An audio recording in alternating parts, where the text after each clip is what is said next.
Start कर रहे हैं नया chapter simultaneous linear equations. Simultaneous linear equations को हम लीनियर इक्वेशन इनटू वेरिएबल भी बोलते हैं। इसको हम लीनियर इक्वेशंस इनटू वेरिएबल भी बोलते हैं।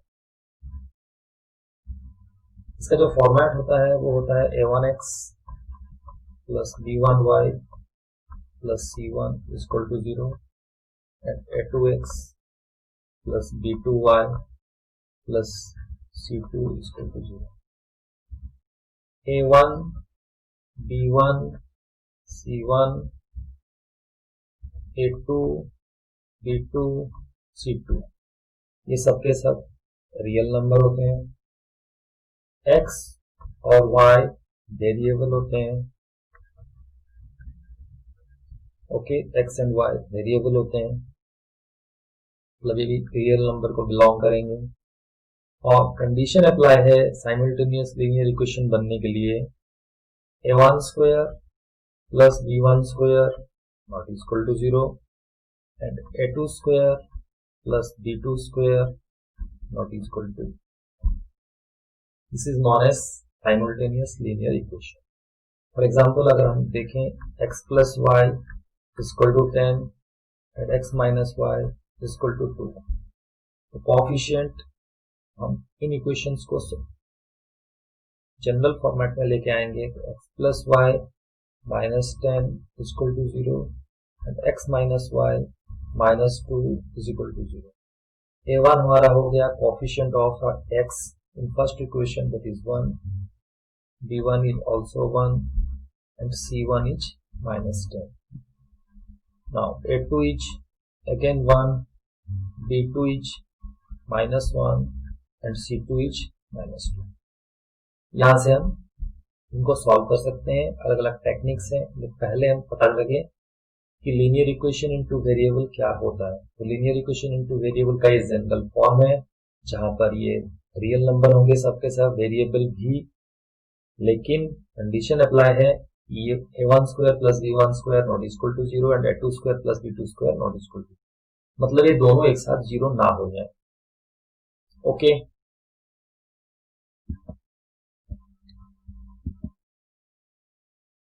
इसके बाद हम आते हैं consistent and inconsistent. Consistent simultaneous या फिर system of equations.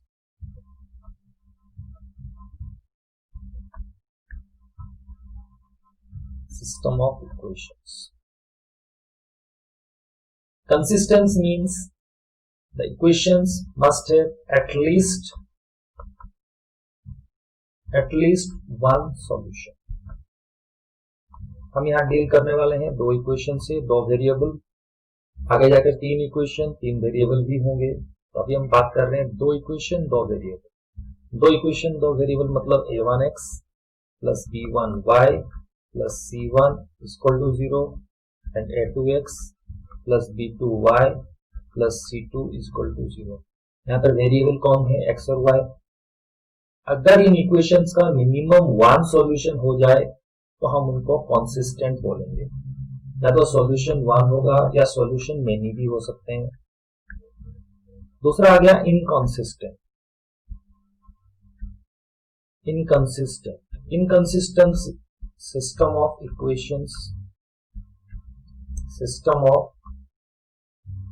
Equations, that means the equations have no solution. अगर वो इक्वेशंस का एक भी सॉल्यूशन ना हो तो हम उसको इनकंसिस्टेंट सिस्टम ऑफ इक्वेशंस बोलते हैं। ओके,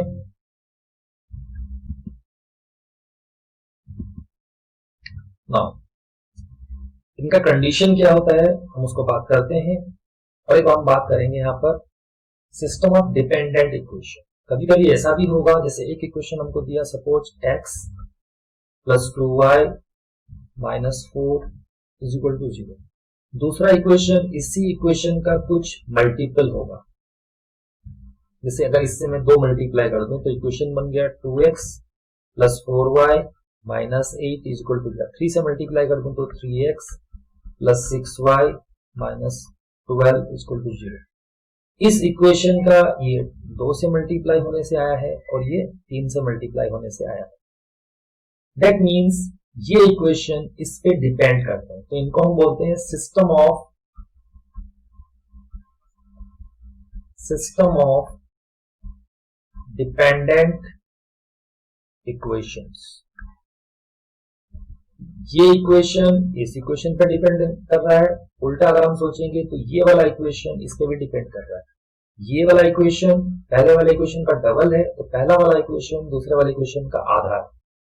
ठीक है, तो इन इक्वेशंस का ये इक्वेशंस में क्या होगा कि इनका रूट जो होगा, आंसर जो होगा वो बहुत सारे आने वाले हैं, मतलब इनके मेनी सॉल्यूशंस आएंगे। मेनी सॉल्यूशंस आने का कारण क्या हुआ इसका कि दोनों में एक ही क्या है, मल्टीपल्स है। ठीक है, तो जब दोनों में एक ही मल्टीपल्स हैं कोएफिशिएंट के, तो इस वाले कंडीशन में मेनी सॉल्यूशंस आएंगे। मतलब सिस्टम ऑफ डिपेंडेंट इक्वेशंस कैसे होते हैं, ये हमेशा कंसिस्टेंट होंगे, ये हमेशा कंसिस्टेंट होंगे। Consistent equations, these are always consistent equations. Okay. तो क्योंकि साइमल्टेनियस लीनियर इक्वेशन है, तो लीनियर मींस हमेशा एक इक्वेशन से एक लाइन बनने वाला है। तो 3 कंडीशन है, condition number 1, condition number 2 and condition number 3। हम तीनों कंडीशन को डिस्कस करेंगे। या तो दोनों लाइन कट करने वाली है, जब दोनों लाइन कट करती हैं तो सिर्फ एक ही पॉइंट में कट करती हैं, मतलब ओनली वन सॉल्यूशन, या फिर हम इसको बोलते हैं यूनिक सॉल्यूशन, एक यूनिक सॉल्यूशन हो। लेकिन ऐसे भी हो सकता है कि एक लाइन हो और उस लाइन के ऊपर ही दूसरी लाइन आ जाए। ठीक है, तो ये एक लाइन L1 है और दूसरी लाइन L2 है। इस कंडीशन में हर पॉइंट दोनों लाइन को बिलोंग करता है, मेनी सॉल्यूशंस।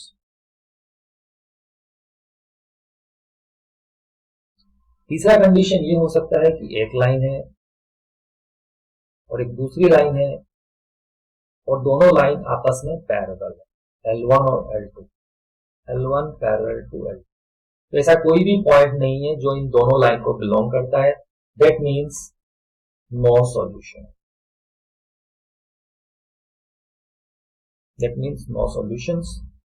ये वाला जो हुआ केस होगा ये इनकंसिस्टेंट होगा, इनकंसिस्टेंट। ये दोनों के दोनों जो होंगे ये क्या होंगे, consistent,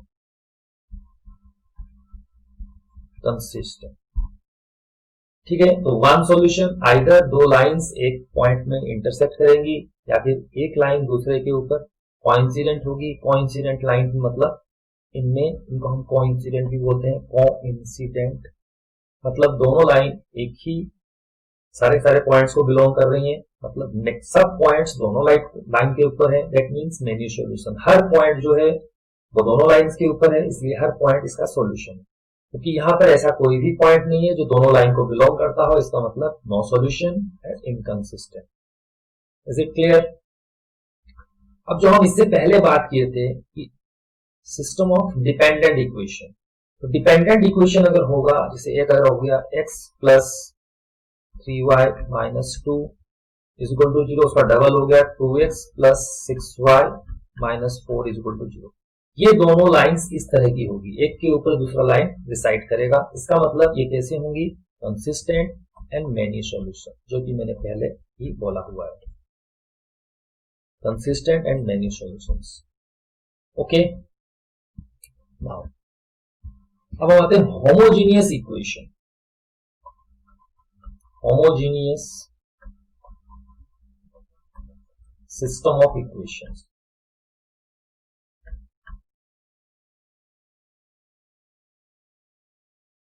homogeneous system of equation का मतलब वहां पर C1 C2 0 हो जाएंगे, मतलब A1x plus B1y is equal to 0 and A2x plus B2y is equal to 0। That means पहले वाले इक्वेशन में C1 0 हो चुका है और दूसरे वाले इक्वेशन में C2 0 हो चुका है। No constant term. ये लाइंस कैसी होंगी? ये लाइंस हमेशा कंसिस्टेंट होंगी, ये लाइंस हमेशा कंसिस्टेंट होंगी, मतलब इनका या तो वन सॉल्यूशन होगा या इनका मेनी सॉल्यूशंस होने वाला है, ये कभी भी पैरेलल नहीं होने वाली। मतलब ये अगर लाइन इक्वेशन L1 है और ये L2 है, L1 will never be parallel to L2, कभी भी नहीं होगी। ओके, अब कंडीशंस, कौन सा कोएफिशिएंट्स को लेकर कंडीशंस हम डिस्क्राइब करेंगे। तो conditions taking coefficients, taking coefficients, पहला कंडीशन है A1 by A2 is equal to B1 by B2 is equal to C1 by C2। अगर हम ये वाला बात ले लें, A1 by A2 is equal to B1 by B2 is equal to C1 by C2, मतलब dependent equation हो गया। क्योंकि जैसे हम बात कर रहे थे अभी, मैं एग्जांपल ले लूंगा, इनका होगा many solutions. Many solutions lines कैसे होंगी? कोइंसिडेंट, मतलब एक लाइन दूसरे लाइन के ऊपर ही आने वाली है। ये अगर L1 है और ये L2 है। जैसे मैं एग्जांपल ले रहा हूं x plus 2y minus 3 is equal to 0, और दूसरा ले रहा हूं 2x plus 4y minus 6 is equal to 0। तो देखिए A1 कितना है? 1, A1 by A2 कितना हो गया? A1 by A2 is equal to A1 is coefficient of x1, coefficient of x2. Now B1 by B2 again देखते हैं, तो 2 by 4 कट हो गया, तो again 1 by 2, and C1 by C2 again हम देख रहे हैं, तो minus 3 by minus 6, that means 1 by 2।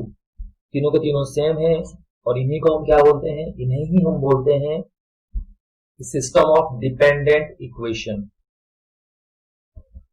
System of dependent equation. Okay, many solutions इनके निकलेंगे। This is case number 1। अगर कोएफिशिएंट्स का रेशियो पूरा सेम हो गया तो ये केस होने वाला है। Now case number 2, case number 2 क्या है? A1 by A2 not is equal to B1 by B2, C1 by C2, B1 by B2, C1 by C2 पे हमको जाने का जरूरत ही नहीं। जब A1 by A2 not is equal to B1 by B2 है, दैट मीन्स लाइन ऐसी होंगी जो कि एक पॉइंट में इंटरसेक्ट करेंगी। मतलब क्या हो गया? यूनिक सॉल्यूशन, यूनिक सॉल्यूशन, मतलब एक सॉल्यूशन आने वाला है। ओके, ये वाला ही हमारे सबसे ज्यादा डिस्कशन होने वाला है। इसमें हम C1 by C2 का डिस्कशन नहीं करेंगे। तो अगर कोई इक्वेशन होमोजीनियस है, मतलब A1x plus B1y is equal to 0 है, and A2x plus B2y is equal to 0 है, उस कंडीशन में भी एप्लीकेबल हो सकता है कि A1 by A2 not is equal to B1 by B2 हो जाए, तो क्या होगा? Unique solution. Now third case, case number 3 जो है वो क्या है कि अगर ऐसा हो जाए A1 by A2 is equal to B1 by B2, but that not is equal to C1 by C2। पहले दोनों का रेशियो सेम, तीसरे वाले का रेशियो सेम नहीं, तो इससे क्या होगा? इससे एक लाइन ऐसे अगर है, दूसरे लाइन उससे पैरेलल चली जाएगी, L1 L2, L1 parallel to L2 means no solution. कोई भी ऐसा पॉइंट नहीं है जो दोनों को बिलोंग करता है, नो सॉल्यूशन। ये क्या हो गया? Inconsistent. This is known as inconsistent. Okay, तो कंसिस्टेंट, इनकंसिस्टेंट, होमोजीनियस, इंडिपेंडेंट, ठीक है। और कंडीशन 3 हो गया हमारे पास, ये इंटरसेक्ट करेंगी या फिर पैरेलल होंगी या फिर कोइंसिडेंट होंगी। ओके, तो हम एक एग्जांपल लेते हैं। जिससे मैंने इक्वेशन लिया है 2x plus 3y minus 4 is equal to 0, और एक ले लिया हमने 4x plus 6y minus 9 equal to 0। तो देखिए A1 कितना है 2, B1 कितना है 3 एंड C1 कितना है -4 कोएफिशिएंट यहाँ की। सिमिलरली A2 कितना है 4, B2 कितना है 6 एंड C2 कितना है -9। हम A1 बाई A2 निकालते हैं, ये आ गया हमारा 2/4 कट होने के बाद 1/2। सिमिलरली B1 बाई B2 जब निकालेंगे तो ये आ जाएगा 3/6, ये भी कट होने के बाद 1/2। एंड C1 बाई C2 जब निकालते हैं तो ये आता है -4 बाई -9, ये कट होने के बाद 4/9। तो कंडीशन कौन सा हुआ, कंडीशन हुआ A1 by A2 is equal to B1 by B2 not is equal to C1 by, that implies this lines are parallel, L1 parallel to L2, that means no solution. Consistent ki inconsistent? Inconsistent. This is inconsistent. Okay, next और एक example लेते हैं। Suppose फिर से हम example ले लें 2x minus 3y minus 4 is equal to 0। फिर हम डबल कर लेते हैं इसको 4x minus 6y minus 8 is equal to 0। तो अभी कंडीशन क्या आएगा कि A1 by A2 is equal to आ गया 2/4, that means 1/2। B1 by B2 again आ गया -3/6 माइनस 6, ये अगेन आ गया 1/2 and C1 by C2 is -4 by -8, that means again 1/2। Condition apply हो गया A1 by A2 is equal to B1 by B2 is equal to C1 by C2, that means coincident lines। coincident lines, that means many solution, many solutions मतलब line कैसी है, एक line के ऊपर ही दूसरी line है। एक लाइन अगर ऐसा है उसके जस्ट ऊपर कोइंसिडेंट है तो कंसिस्टेंट। ध्यान रखिएगा words consistent, coincident, many solution. Okay, example और एक लेते हैं तीसरे वाले केस के लिए। अगर हमने लिया 2x plus 3y minus 4 is equal to 0 और एक इक्वेशन ले लिया x plus 2y minus 10 is equal to 0। अब देखते हैं A1 बाई A2 क्या है। A1 बाई A2 पहले वाला कोएफिशिएंट 2x का और ये 1, that is equal to 2 and B1 by B2 क्या है, B1 by B2 is equal to 3/2। Condition आ गया A1 by A2 not is equal to B1 by B2, that means कौन सा कंडीशन है, इंटरसेक्टिंग लाइंस। ये लाइंस कहीं ना कहीं इंटरसेक्ट करेंगी, that means unique solution, unique solution. अगर हम बात करें कंसिस्टेंट है कि नहीं है, consistent, which are also consistent simultaneous linear equation. Okay, इसी के साथ हमारा पहला पार्ट साइमल्टेनियस लीनियर इक्वेशंस का खत्म होता है। अगर आप लोगों को ये वीडियो पसंद आया हो तो शेयर करना और लाइक करना ना। Thank you.